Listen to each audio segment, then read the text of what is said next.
دنیا سے جائے گا، عالم برزخ میں جائے گا، لیکن اسی بدن کے ساتھ رہے گا یا بدن اور آئے گا، اس میں بحث آتی ہے، لیکن جائے گا عالم برزخ میں۔ اس لیے اللہ کا نبی زندہ ہے لیکن برزخ میں زندہ ہے، کہاں؟ عالم، اور اسی دنیا کے جسم میں زندہ ہے جو دنیا کا جسم ہے۔ تو سرکار کی زندگی دنیاوی بھی ہے بدن کے اعتبار سے اور برزخی بھی ہے مقام کے اعتبار سے۔ اسی دونوں باتوں کو ٹکراؤ، دونوں باتوں میں ٹکراؤ۔ اور ہم نے آپ سے پہلے بھی کسی بشر کے لیے ہمیشہ رہنا تجویز نہیں کیا، پھر اگر آپ کا انتقال ہو جائے تو کیا یہ لوگ ہمیشہ ہمیشہ کو رہیں گے؟ ہر جاندار ایک نہ ایک دن موت کا مزہ چکھے گا۔ اب حضرت عیسیٰ بن مریم ہے، اگرچہ ابھی تک زندہ ہے، یا اور مخلوق شیطان بھی مطلب کہ حی ہے، وہ ابھی تک زندہ ہے۔ اللہ سے کہا تھا کہ قیامت تک کے لیے مجھے زندگی دے دے، اللہ پاک نے کہا چلو تجھے میں نے زندگی۔ اب دیکھا موت ایک دن آنی ہے کہ نہیں آنی؟ جتنا بھی زندہ رہ لے لیکن ایک نہ ایک دن تو ہر ایک نے موت کا مزہ چکھنا ہے۔ اور ہم تم کو بری بری حالتوں سے اچھی طرح آزماتے ہیں کہ تم سب ہمارے پاس چلے آؤ گے۔ اور یہ کافر لوگ جب آپ کو دیکھتے ہیں توبہ توبہ تو بس آپ سے ہنسی کرنے لگتے ہیں۔ آپ توبہ توبہ آپ کو دیکھ کر کے چھٹا مذاق اور ہنسی کرتے ہیں۔ کیا یہی ہے جو تمہارے معبودوں کا ذکر کیا کرتے ہیں؟ اور یہ لوگ رحمان کے ذکر پر انکار کیا کرتے ہیں۔ انسان جلدی کا بنا ہوا ہے، ان قریب، یہ جیسے کہتے ہیں محاورہ ہے نا، یہ تو فلانا تو غصے کا بنا ہوا ہے، یعنی اتنا اس کی طبیعت غصہ ہے کہ ایک دم جلال میں آ جائے گا، ایک دم غصے میں آ جائے گا۔ اسی طرح انسان بھی بڑا جلد باز ہے، جلدی کا بنا ہوا ہے۔ ہم ان قریب تم کو اپنی نشانیاں دکھائی دیتے ہیں تو تم مجھ سے جلدی مت مچاؤ۔ تو بدر میں تم نے میری نشانی کو دیکھ لیا، اور یہ لوگ کہتے ہیں کہ یہ وعدہ کس وقت آئے گا؟ اگر تم سچے ہو کاش ان کافروں کو اس وقت کی خبر ہوتی جبکہ یہ لوگ آگ کو نہ اپنے سامنے سے روک سکیں گے نہ اپنے پیچھے، توبہ توبہ توبہ، نہ ان کی کوئی حمایت کی جائے گی، بلکہ وہ آگ ان کو ایک دم سے آ دے گی، سو ان کو بدحواس کر دے گی، پھر نہ اس کے ہٹانے کی ان کو قدرت ہوگی نہ ان کو مہلت دی جائے گی۔ اور آپ سے پہلے جو پیغمبر گزرے ہیں ان کے ساتھ ہی مذاق کیا گیا، سو جن لوگوں نے ان سے مذاق کیا تھا ان پر وہ عذاب واقع ہو گیا جس کے ساتھ وہ استہزاء کرتے تھے۔ آپ کہہ دیجیے وہ کون ہے جو رات میں اور دن میں رحمان سے تمہاری حفاظت کرتا ہو؟ بلکہ وہ لوگ اپنے رب کے ذکر سے روگرداں ہیں، اعراض کرتے ہیں، کیا ان کے پاس ہمارے سوا اور ایسے معبود ہیں کہ ان کی حفاظت کر لیتے ہوں؟ وہ خود اپنی حفاظت کی قدرت رکھتے نہیں، نہ ہمارے مقابلہ میں کوئی اور ان کا ساتھ دے سکتا ہے، بلکہ میں نے ان کو اور ان کے باپ دادوں کو خوب سامان دیا، یہاں تک کہ ان پر ایک عرصہ دراز گزر گیا۔ ان کو یہ نظر نہیں آتا کہ ہم زمین کو ہر چار طرف سے برابر گٹاتے چلے جاتے ہیں، اسلام پھیلتا چلا جاتا ہے، اور جہاں مسلمان بنا وہ ایریا اسلام میں آ گیا اور ان کے قبضے سے نکل گیا، ان کے قبضے سے نکل گیا۔ تو سائنسدانوں نے بھی اپنے رنگ میں بھی کہ زمین اپنے اطراف سے کم ہوتی جا رہی ہے، انہوں نے بھی اپنے رنگ میں تقریر کی ہے۔ سو کیا یہ لوگ غالب آئیں گے؟ آپ کہہ دیجئے میں تو صرف وحی کے ذریعے سے تم کو ڈراتا ہوں، اور یہ بہرے جس وقت ڈرائے جاتے ہیں سنتے ہی نہیں۔ اور اگر ان کو آپ کے رب کے عذاب کا ایک جھونکا بھی ذرا لگ جائے تو یوں کہنے لگے آئے ہماری کمبختی، واقعی ہم خطا بار تھے، اور قیامت کے روز ہم میزان عدل قائم کریں گے، سو کسی پر بالکل ظلم نہ ہوگا، اور اگر عمل رائی کے دانے کے برابر بھی ہوگا ہم اس کو حاضر کر کے لے آئیں گے۔ اللہ اکبر! اور ہم حساب لینے والے کافی ہیں۔ اور ہم نے موسیٰ اور ہارون کو ایک فیصلہ کی اور روشنی کی اور متقیوں کے لیے نصیحت کی چیز عطا فرمائی، تو مطلب کہ فرقان بھی ہے، ضیاء بھی ہے اور ذکر بھی ہے۔ جو اپنے رب سے بن دیکھے ڈرتے ہیں اور وہ لوگ قیامت سے ڈرتے ہیں۔ یہ ایک کثیر الفائدہ نصیحت ہے جس کو ہم نے نازل کیا، تو کیا پھر بھی تم اس کے منکر ہوئے جا رہے ہو؟ اور ہم نے اس سے پہلے ابراہیم علیہ السلام کو یہ بحث پہلے آ چکی ہے نا کہ قصوں میں تکرار آ رہا ہے۔ اب تکرار آ رہا ہے کہ بعض مرتبہ ایک دفعہ مضمون اچھا نکل جاتا ہے بلاغت والا، تو دوسرا کہتا ہے آپ ہی جیسا کلام بنا کے لے آئے، تو وہ کہتے بھی ایسا کلام، یہ تقریر ایسی ہو گئی، یا جیسا قاری عبدالباسط صاحب نے کہا نا کہ سورہ رحمان میں نے ایسی جامشیں پڑھی ہے کہ شاید میں بھی اگر دوبارہ پڑھنا چاہوں تو میں نہ پڑھ سکوں، تو چلو آپ جو ہمیں کہتے ہیں ایسا کلام لاؤ، تو آپ بھی ذرا اس قصے کو ذرا دوبارہ یہ بیان کریں۔ تو اللہ کا کہتے ہیں بار بار تکرار کیا اور بلاغت میں فرق نہیں آیا، تو پتہ چل گیا کہ واقعی میں یہ اللہ کا کلام ہے واقعی میں۔ اور ہم نے اس سے پہلے ابراہیم کو ان کی خوش فہمی عطا فرمائی تھی اور ان کو خوب جانتے تھے، جبکہ انہوں نے اپنے باپ سے اور اپنی برادری سے فرمایا کیا یہ مورتیں، یہ جو بت ہیں مورتیں جن پر تم جمے بیٹھے ہو، عاکفون وہی اعتکاف اسی سے جن پر تم جمے بیٹھے ہو، وہ کہنے لگے کہ ہم نے اپنے بڑوں کو ان کی عبادت کرتے ہوئے دیکھا ہے۔ ابراہیم نے کہا کہ بے شک تم اور تمہارے باپ دادے سری غلطی میں ہو۔ وہ لوگ کہنے لگے کیا تم سچی بات ہمارے سامنے پیش کر رہے ہو یا دل لگی کر رہے ہو؟ ابراہیم نے فرمایا نہیں، بلکہ تمہارا رب وہ ہے جو تمام آسمانوں کا اور زمین کا رب ہے، جس نے ان سب کو پیدا کیا، اور میں اس پر دلیل بھی رکھتا ہوں۔ اور خدا کی قسم، اب یہ جملہ انہوں نے پکڑ لیا تھا نا، اور خدا کی قسم میں تمہارے ان بتوں کی گت بناؤں گا جب تم چلے جاؤ گے اپنے میلے پر عید کا دن منانے کے لیے۔ جب تم جاؤ گے پیچھے میں رہ جاؤں گا اور بت رہ جائیں گے، تو میں ان کی خدا کی قسم ان کی گت بناؤں گا۔ یہ جملہ ان کی زبان سے نکل گیا، تو انہوں نے ان بتوں کو جب وہ چلے گئے نا تو ٹکڑے ٹکڑے کر دیا، بجز ان کے ایک بڑے بت کے، اور وہ جو تھا نا کدال وغیرہ یہ کلاڑی وغیرہ، تو وہ مطلب کہ بڑے بت کے کندھے پہ وہ رکھ دی اور باقی بتوں کو ریزا ریزا ٹکڑے ٹکڑے کر دیا تاکہ جب وہ لوٹے تو بحث کا موقع ملے۔ تو انہوں نے بتوں کو ٹکڑے ٹکڑے کر دیا بجز ان کے ایک بڑے بت کے کہ شاید وہ لوگ ابراہیم کی طرف رجوع کریں، کیونکہ انہوں نے کہا تھا نا کہ میں گت بناؤں گا۔ کہنے لگے کہ یہ ہمارے بتوں کے ساتھ یہ کس نے کیا ہے؟ اس میں کوئی شک نہیں کہ اس نے بڑا ہی غضب کیا۔ بعضوں نے کہا ہم نے ایک نوجوان آدمی کو جس کو ابراہیم کر کے پکارا جاتا ہے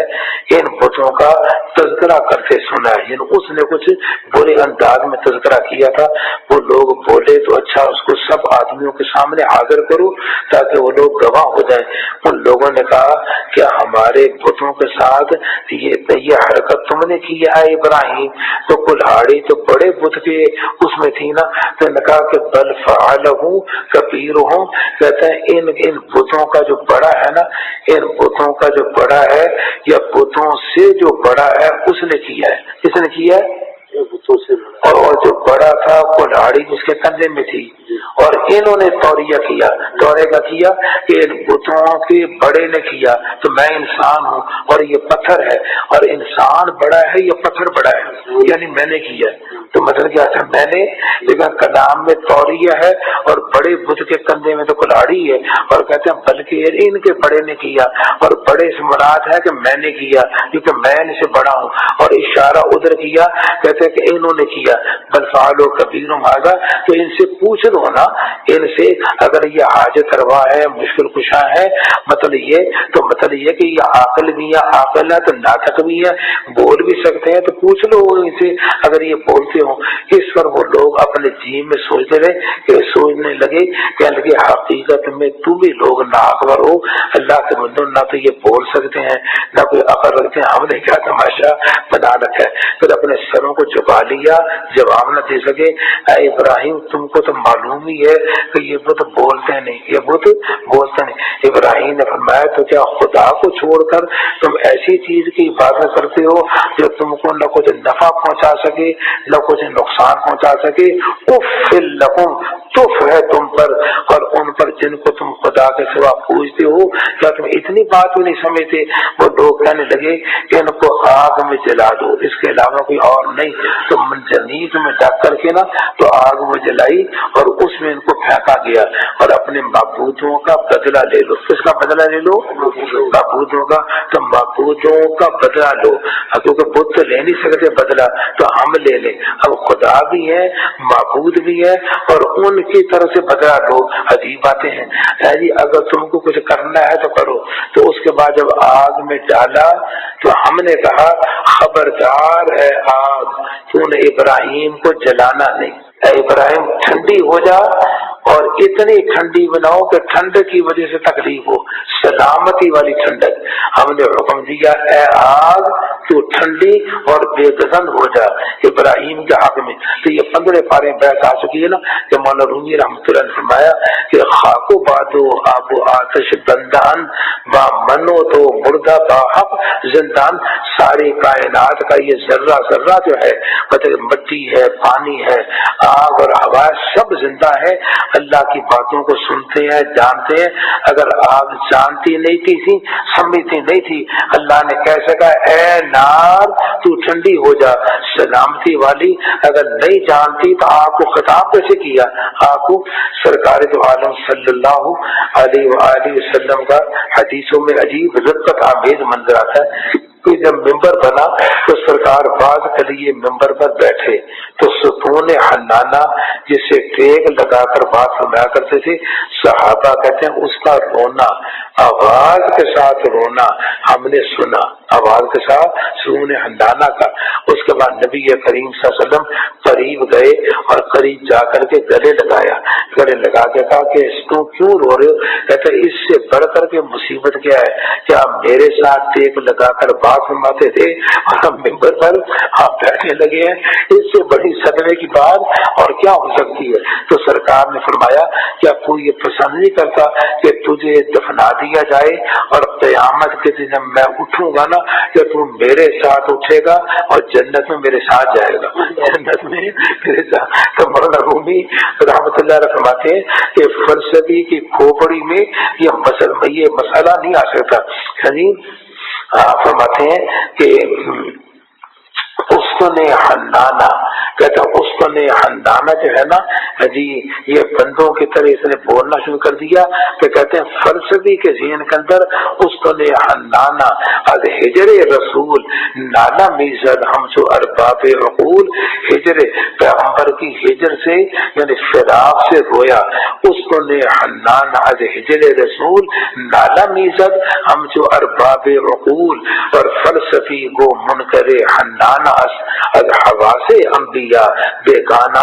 اس میں روحانیت اور انبیاء والے حواس نہیں۔ اس کو یہ پتہ فلسفی کو نہیں لگ سکتا کہ ستون حنانہ کیسے رویا، یہ ان کو پتہ لگتا ہے جن میں وہ روحانیت کی وہ موجود ہو۔ تو ہم نے حکم دیا اے آگ تو ٹھنڈی اور بے گزن ہو جائے ابراہیم کے حق میں، اور ان لوگوں نے ان کے ساتھ برائی کرنا چاہا سو ہم نے انہی لوگوں کو ناکام کر دیا۔ ہم نے ابراہیم کو اور ان کے بھتیجے لوط کو جو ایمان لائے تھے نا ابراہیم علیہ السلام پر، ایسے ملک کی طرف بھیج کر کے بچا لیا جس میں یعنی ملک شام، جس میں ہم نے دنیا جہان والوں کے واسطے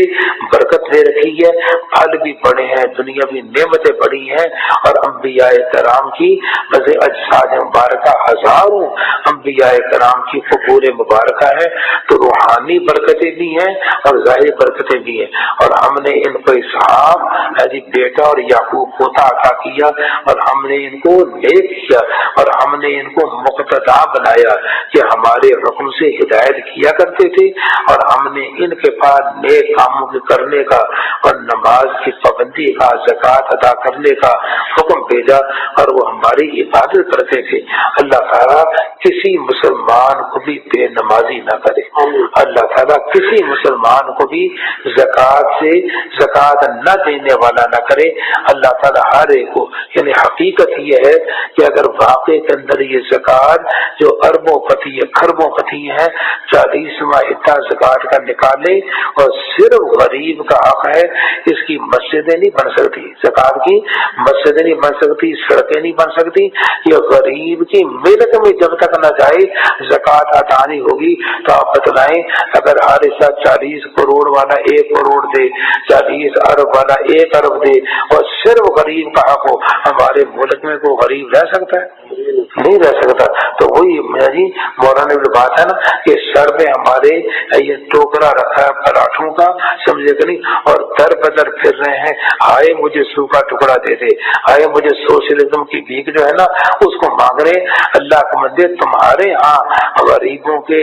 جی انتظام کے لیے کتنا بہترین نظام ہے۔ وہ یمن والا واقعہ جو کتاب الاموال میں ابو عبید کے موجود ہے کہ جب وہاں سے زکوٰۃ لے کر مدینہ منورہ بھیجی، امیر المومنین نے کہا معاذ بن جبل سے کہ آپ کو پتہ نہیں کہ جہاں کے غنیوں سے زکوٰۃ لی جائے وہیں کے فقراء غریبوں کو دینی چاہیے، تو آپ نے مدینہ منورہ میں کیوں بھیجی؟ کہا حضرت مجھے یہ روایت معلوم ہے، لیکن اسلامی نظام کی برکت سے یمن کا کونا کونا چھان مارا، ہمیں زکوٰۃ لینے والا کوئی نہیں ملا، زکوٰۃ دینے والے تو ہے لیکن لینے والا یہ کتاب الاموال میں ابو عبید کے یہ موجود ہے۔ یعنی کتنا پیارا نظام ہمارے پاس ہے، لیکن وہ عمل کریں ہم تو اس کی برکتیں اور رحمتیں مطلب کہ ظاہر ہو، اللہ میں فہم سلیم عطا فرمائے۔ تو بہرحال تو کہتے ہیں کہ ہم نے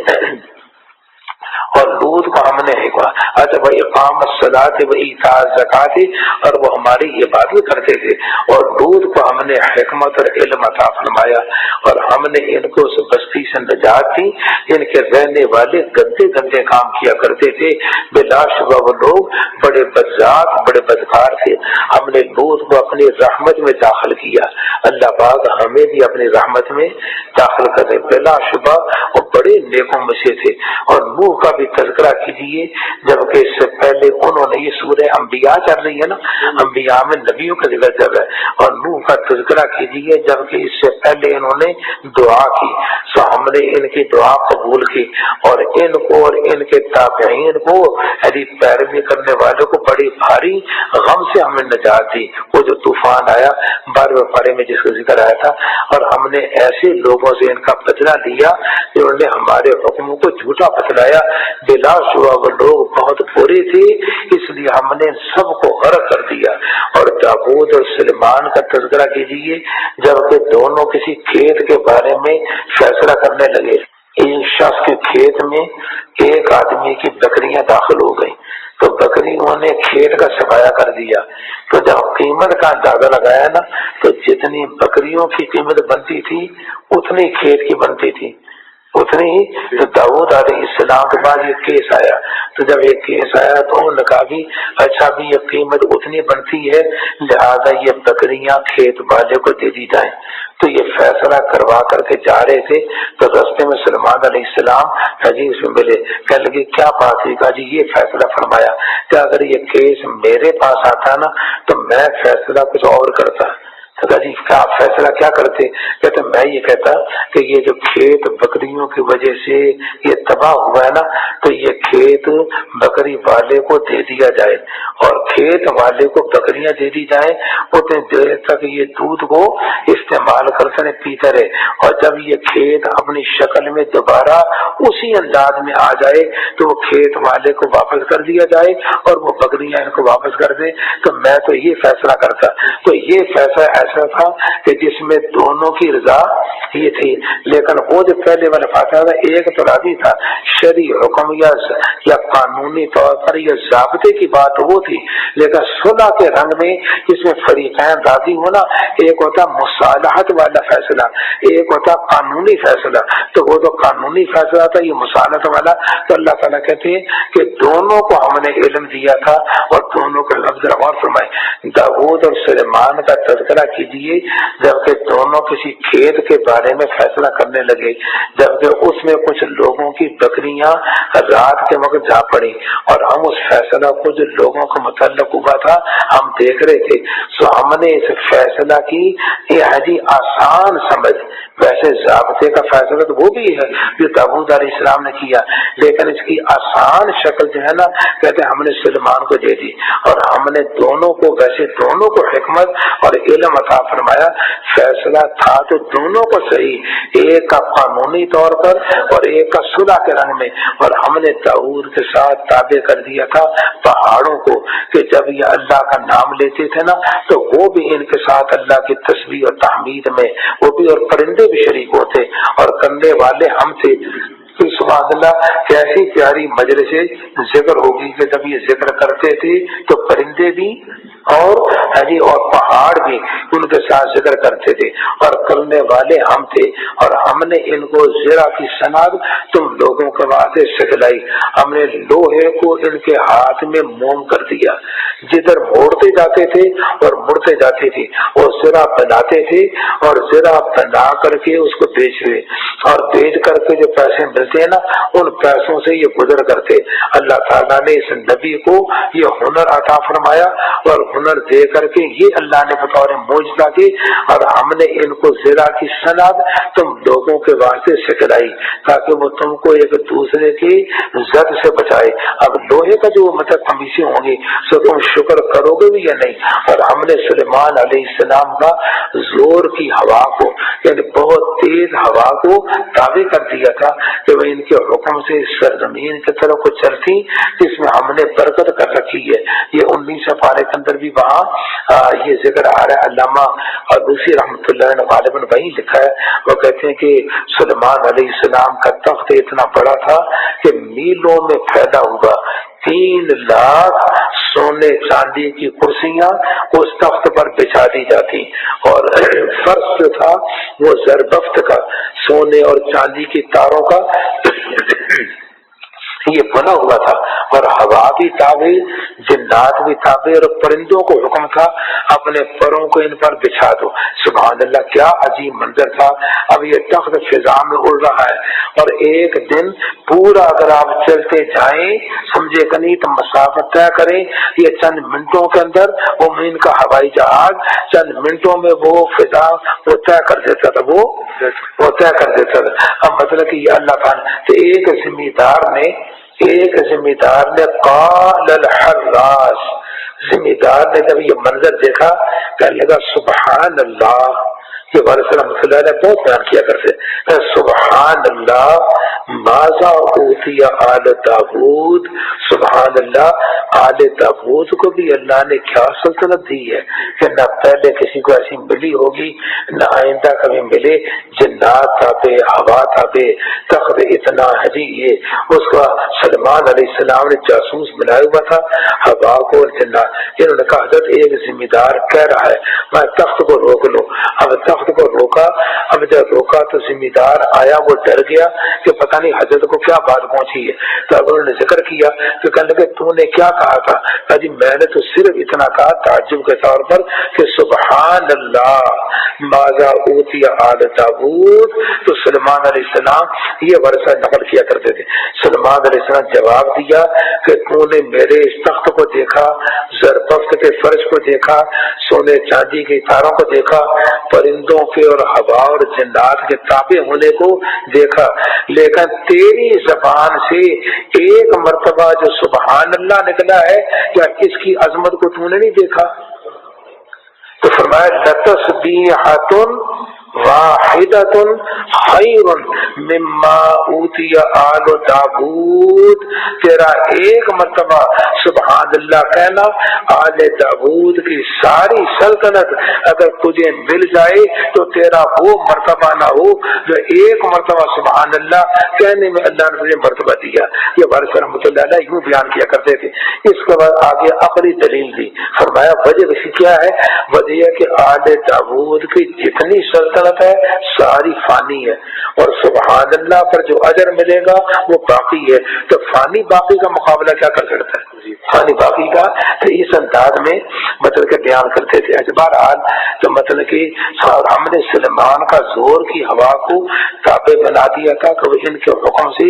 اس سرزمین کی طرف کو چلتی جس میں ہم نے برکت کر کے اصل وطن یا مرکز تو ملک شام تھا نا، یعنی بیت المقدس، اور ہم ہر چیز کو جانتے ہیں. اور بعض شیطان ایسے تھے کہ سلیمان علیہ السلام کے لیے غوطے لگاتے تھے، ان کے لیے وہاں سے موتی ایسے وغیرہ اور ان چیزوں کو نکالتے، اور وہ اور کام بھی اس کے علاوہ کیا کرتے تھے، یعنی بڑی بڑی دیگیں بنانا اور یہ کرنا. اور ان کے جنات کے سنبھالنے والے اصل میں ہم تھے، وہ شریر بڑے تھے لیکن سنبھالنے والے ہم تھے. اور ایوب کا تذکرہ کیجیے جبکہ انہوں نے اپنے رب کو پکارا کہ مجھ کو یہ تکلیف پہنچی ہے، اللہ جی سارا میرا بدن یہ پک گیا ہے جی، سارا بدن میرا یہ پک گیا ہے، زخمی ہو گیا، اور ہم بیوی مجھ کو چھوڑ گئی اور اس انداز میں ہو گیا، بچے مجھ سے الگ ہو گئے، سمجھے گا نہیں. تو اے اللہ آپ میری تکلیف کو رحمۃ اللہ علیہ فرمانے لگے کہ مانگنا بھی اللہ کے نبی کو آتا ہے. مانگنا بھی کس کو آتا ہے؟ اللہ کے نبی کو آتا ہے کہ مانگنا کس آتا ہے. کہتے ہیں ایوب علیہ السلام نے کیا کہا؟ اپنے رب کو پکارا، اللہ جی مجھے یہ تکلیف پہنچی ہے،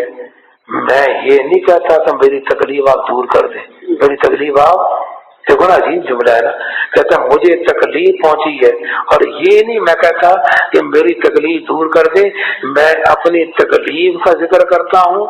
اور آپ کی شان ارحم الراحمین کا ذکر کرتا ہوں. آپ ارحم الراحمین ہے تو مجھے تکلیف پہنچی ہے، اور آپ ارحم الراحمین ہے تو صفت ارحم الراحمین کا جو تقاضا ہو اس پر عمل فرما دیں. ہمارا کیا ہوا کہ میری تکلیف کو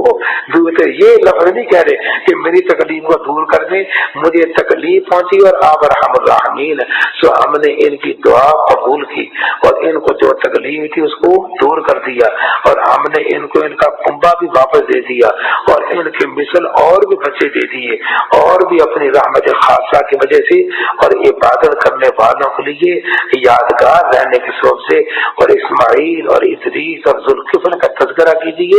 سب ثابت قدم رہنے والے لوگوں سے تھے اور ہم نے ان کو اپنی رحمت میں داخل کر لیا. بے شک یہ کمال صلاحیت والے لوگوں میں تھے. اور مچھلی والے یونس علیہ السلام کا بھی ذکر کیجیے، جب وہ خفا ہو کر کے چل دیے، خفا ہو کر اپنے اجتہاد سے گئے، تو نبی اجتہاد بھی کرتا ہے، وہی 4 متعلقات اسم جو ہے نبی اجتہاد بھی کرتا ہے. اب انہوں نے قوم کو سمجھایا، قوم مانی نہیں، ان کا عذاب آنے والا ہے. اب میں نے خبر دی اور خود وہاں سے چلے گئے. اب وہاں چلے گئے تو کشتی میں جب گئے تو کشتی دریا کے بیچ میں جا کر کے رک گئی. تو کشتی والا کہنے لگا میری کشتی رکا نہیں کرتی، جب کوئی غلام اپنے آقا سے بھاگ کر کے آیا ہو تو پھر میری کشتی رکا کرتی ہے. تو معلوم ہوتا کوئی غلام آقا سے بھاگ کر گیا ہے، تو یونس علیہ السلام کا وہ میں ہی ہوں ہے جی. تو مطلب اس کا نتیجہ کیا تھا کہ اس کو دریا میں پھینک دیا جائے، تو کشتی چلے گی نہیں. انہوں نے کہا یونس علیہ السلام ان کا چہرہ دیکھو، اتنے بزرگ، ان کو ہم کیسے دریا میں پھینک دیں، ان کو ہم کیسے دریا میں دیں. انہوں نے کہا چلو قرا ڈالو. اب قرا ڈالا تو ان کا نام نکلا، پھر کہا پھر قرا ڈالو، انہیں کا نام نکلا. تو مجبور ہے ان کو پھر، کیونکہ کشتی نے تو چلنا ہی نہیں تھا، اب مطلب ان کو ڈال دیا. اللہ پاک نے مچھلی کو کہا کہ پیٹ میں لینے کی اجازت ہے، کھانے کی اجازت نہیں، اپنے پیٹ میں محفوظ رکھو، اپنے پیٹ میں محفوظ رکھو. اور 23ویں پارے میں عجیب جملہ آ رہا ہے. 23ویں پارے میں کہتے ہیں کہ اگر یہ تسبیح نہ پڑھتے لا الہ الا انت سبحانک انی کنت من الظالمین، یہ آیت کریمہ مچھلی کے پیٹ میں نہ پڑھتے تو قیامت تک مچھلی کے پیٹ میں رہتے. یہ جملہ 23ویں بارے میں عجیب جملہ آ رہا ہے. تو وہاں یہ لندن میں یہ مضمون بیان کر رہا تھا تو اچانک ایک چمک آئی، مطلب کہ ذہن میں بات آئی. میں نے کہا بات ہے کہ نبی کے جسم نے تو ہمیشہ رہنا ہے،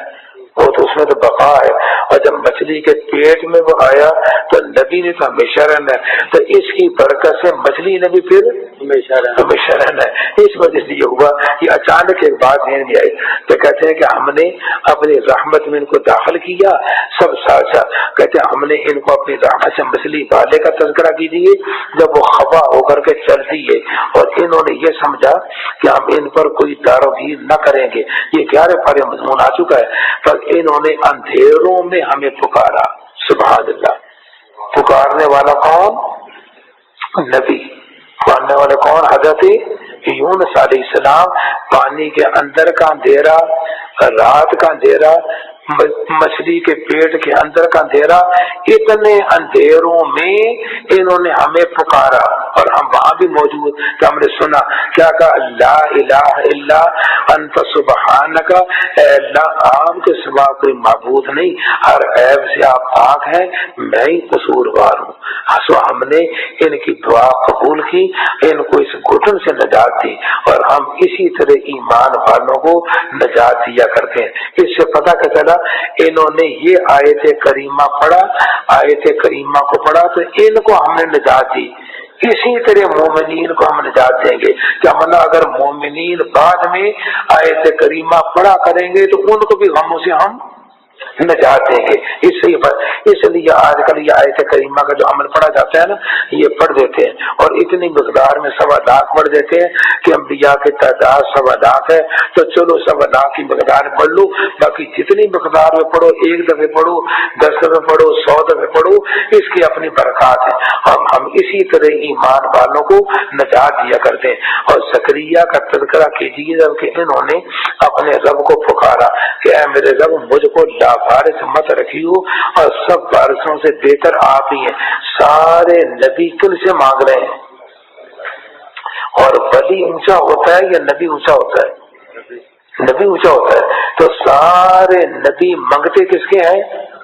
اللہ کے منگتے ہیں، سمجھے نا؟ تو کتنی بڑی توحید قرآن مجید نے ہمیں بتلا دی، کتنی بڑی توحید۔ تو دعا کرو شرک کے ذرے سے بھی اللہ ہمیں بچائے۔ اپنی توحید میں کسی قسم کا شرک، جب بندے کو عبد کو جب ہم معبود بنانے لگتے ہیں نا تو جھگڑے ختم ہو جاتے ہیں۔ عبد عبد ہے، معبود معبود ہے، بندہ بندہ ہے، خدا خدا ہے، مصطفیٰ مصطفیٰ ہے، اور خدا خدا خدا ہے۔ اور مولانا احمد رضا خان صاحب کو بھی کہنا پڑا، مولانا رضا خان صاحب کو بھی کہنا پڑا کہ بعض نے کہا تھا آپ تو نبی صلی اللہ علیہ وسلم کی اتنی شان بیان کرتے ہیں، آپ تو خدائی کی حدود میں داخل کر کے گویا آپ نے خدا مان لیا۔ مولانا احمد رضا خان صاحب کیا فرماتے ہیں، بڑے پیارے انداز ہیں، کہتے ہیں وہ خدا نہیں، میرا عقیدہ کیا ہے، وہ نبی صلی اللہ علیہ وسلم خدا، وہ خدا نہیں، بخدا وہ خدا نہیں، لیکن خدا سے جدا نہیں، پھر ہے وہ کیا اور کیا نہیں، یہ حبیب اور محب کی بات ہے۔ کیونکہ سارا مسئلہ ہی حل ہو گیا، سارا مسئلہ ہے۔ تو حبیب اور محبوب نے کس کو جھگڑا ہے؟ یہ جو کسی کو جھگڑا نہیں، اور وہ بھی مانتے ہیں کہ میں کہتا ہوں کہ وہ خدا نہیں، بخدا وہ خدا نہیں، میں قسم کھا کے کہتا ہوں کہ وہ خدا نہیں، اور اتنے بھی نہیں کہ جتنا ایک قطرہ کا یعنی کروڑواں حصہ قطرے کا، ایسے کروڑ سمندروں سے اس قطرے کی نسبت ہو، اتنی قوت بھی میں نبی کی اللہ کے مقابلے میں نہیں مانتا۔ اور ایک ذرے کا کروڑواں ایسے صحرا کروڑ آ جائیں تو جو نسبت ہے، اتنی نسبت بھی طاقت کی اور علم کی میں پیغمبر کی ذات کی اللہ کے مقابلے میں مولانا احمد رضا خان صاحب یہ رحمۃ اللہ کہتے ہیں کہ میں نہیں مانتا۔ پھر مجھے کیسے کہتے ہو کہ میں مشرک ہوں؟ دیکھو نا، نہ وہ مشرک ہیں اور نہ یہ بے ادب ہے۔ سمجھے بھی جھگڑا کیا ہے؟ جھگڑا ہے ہی کوئی نہیں، تو خام خواہ آپس میں لڑ رہے ہیں، خام خواہ آپس میں۔ تو یہی بات میں کہا کرتا ہوں کہ مطلب کہ ویسے ہی لڑ رہے۔ اچھا میں نے جب وہ 6 مہینے میں انگلینڈ میں رہا نا،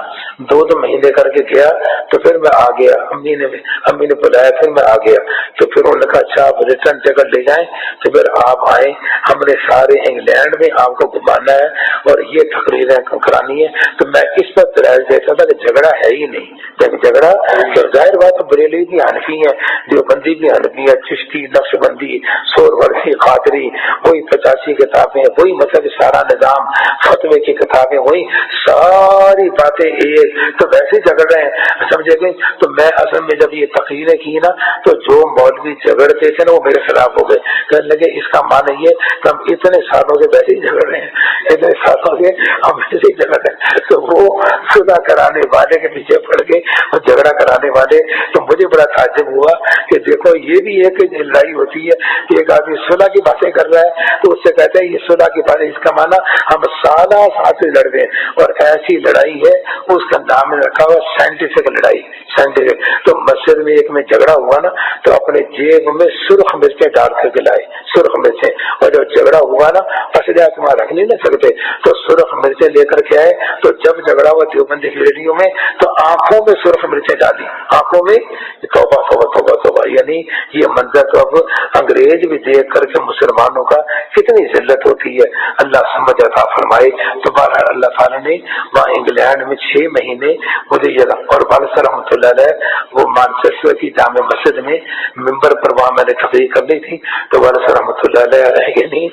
خواب میں آئے، تو خواب میں آ کر ان سے کہنے لگے کہ 6 مہینے کے لیے آپ کا یہ انگلینڈ ہے نا اور اس جگہ اللہ تعالیٰ نے آباد کر دیا اور 6 مہینے میرا وہاں رہنا ہوگا۔ تو مولانا گلزار مظاہری جو ہے نا یہ مطلب بڑے زندہ دل سے، تو یہ میری بڑی بچی ہے نا ماشاءاللہ وہ 41-42 سال کی ہونے لگی ہے، تو بڑی بچی جو ہے نا اس وقت تو اس کا نکاح ہوا تھا یہاں، تو شادی ہوئی تھی تو میں وہاں تھا، تو میں نے کہا میرا انتظار نہ کرنا، شادی تم کر دو، شادی تم کر دو، یہ رسمیں جو ہے نا ان رسموں میں پڑھنے کی کوئی ضرورت نہیں، میرا انتظار نہ کرو، میں اپنے مشن میں ہوں، اپنے کام تو شادی ان کی یا ہو گئی، رخصتی بھی ہو گئی، تو بعد میں آیا تو اس وقت میں تو اس سے مجھے بچی سے پتہ چلتا ہے نا کہ اتنا زمانہ پہلے میں وہاں موجود تھا، اور اس انداز میں باتیں، تو مولانا گلزار صاحب مظاہری جو ہے نا یہ جماعت اسلامی والے بڑے زندہ دل ہیں، اور بڑے ان سے میرے سے نا پاکستان بننے سے پہلے کے مطلب کہ ان سے میرے یہ بھی کراتے ہیں نا، اور کراتا ہے کہ ابا جی کا مرید تھے نا ان کے یہاں میں رہتا تھا 1 سال سے زیادہ میرا وہاں رہنا ہوا، تو انہوں نے یہاں مشہور کر دیا کہ مولوی عبدالرحمان نے وہاں شادی کر لی، مولوی عبدالرحمان نے، تو امی کو پتا چلا نا تو امی تک بات کو پہنچایا، تو امی کو بات پہنچایا تو امی نے کہا جلدی آپ آ جائے، جلدی آپ آ جائے، پھر اس نے پتہ لگا وہاں، پھر میں نے کہا امی وہ تو ویسے ہی مذاق کر رہے ہیں، حقیقت یہ میں تو اس مشن میں ہوں، تمہارا 3 مرتبہ میرا یہ آنا جانا ہوا 2 مہینے کے لیے، تو 6 مہینے میں وہاں رہا، تو کہتے ہیں کہ ان لائے اسی طرح ہم جو غموں سے نجات دیں گے، جو پڑے گا غموں سے نجات دیں گے۔ اور زکریا کا تذکرہ کیجیے جبکہ انہوں نے اپنے رب کو پکارا، اے میرے رب مجھ کو لاوارث مت رکھیو، اور سب وارث ہیں جی سے بہتر آپ ہی ہیں، تو ہم نے ان کی دعا قبول کر لی اور ہم نے ان کو یحییٰ عطا فرمایا اور ان کی خاطر سے ان کی بیوی کو اولاد کے قابل کر دیا۔ اب یہ عجیب بات ہے، سارے نبیوں کی شان سنو کیا ہے، اللہ کہتے ہیں اس طرح دین کے کام کو، ہر دین کے کام کو، یہ سارے اونا باب مفالہ ہے، مقابلے کی دوڑ کو کہتے ہیں، یہ سارے اونا اس طرح مقابلے کی دوڑ کے رنگ میں ہے جی، ہر نیکی کے کام کو دوڑ کے آگے کرتے تھے، جیسے آگے سے سب سے آگے بڑھنا ہے، اور ہمیں امید اور دین کے ساتھ، خوف بھی امید کے ساتھ ہماری عبادت کیا کرتے تھے، اور ہمارے سامنے دب کر کے رہتے تھے۔ معلوم ہوتا ہے ان کا جسم بھی ہمارے تابع دوڑنا، اور ان کی زبان بھی ہمارے تابع، ان کا دل بھی ہمارے تابع، تو تینوں مرکز جو عبادت کے ہیں یہ مرکز بھی ہمارے تابع۔ جو صحابہ کی شان میں بیان کیا کرتا ہوں نا وہ انبیاء کے شان میں ذکر آ گیا، اور اس بیوی کا تذکرہ کیجیے جنہوں نے اپنے ناموس کو مریم نے بچایا، پھر ہم نے ان میں اپنی روح پھونک دی، اور ہم نے ان کو اور ان کے فرزند کو یعنی عیسیٰ ابن مریم کو دنیا جہان والوں کے لیے نشانی بنایا۔ یہ ہے تمہارا طریقہ کہ وہ ایک ہی طریقہ، اور میں تمہارا رب ہوں سو تم میری عبادت کرو۔ اور آگے باتیں، اور ان لوگوں نے اپنے دین میں جو اختلاف پیدا کر لی ہے سب ہمارے پاس آنے والے ہیں، سو جو شخص نیک کام کرتا ہوگا بشرطے کہ ایک کا عدد 7 ہوگا،